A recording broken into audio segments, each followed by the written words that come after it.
रायजोनि आइजोफोरनि थाखाय लानानै फैदों मोनसे गोजोनथाव रादाब। अरुणोदय मुलाम्फागिरि एबा अरुणोदयनि थाखाय आरज खालामनाय साफ्रोमबो आइजोफोरनि थाखाय बे रादाबा नंगौ। गिबि मन्त्रि डक्टर हिमन्त बिश्व शर्माया अरुणोदय बिथांखिनि सायाव मोनसे गिदिर मुलाम्फा फोसावदों। 15 डिसेम्बरनिफ्राय 28 डिसेम्बरसिम मोनफ्रोमबो जायगायावनो खुंफुंनाय जागोन गाव सभा।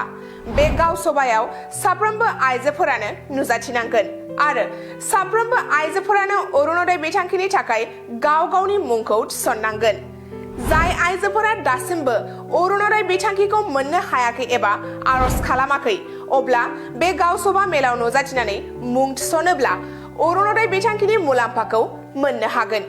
जुदि नोंथाङा गाव सभायाव नुजाथियाब्ला एबा अरुणोदय बिथांखिनि थाखाय मुं थिसनाब्ला नोंथाङा अरुणोदय बिथांखिनि मुलाम्फाखौ खोमानानै लागोन एबा नोंथाङा अरुणोदय बिथांखिनि गेजेरजों सरकारा होनाय रांखौ मोननाय नङा।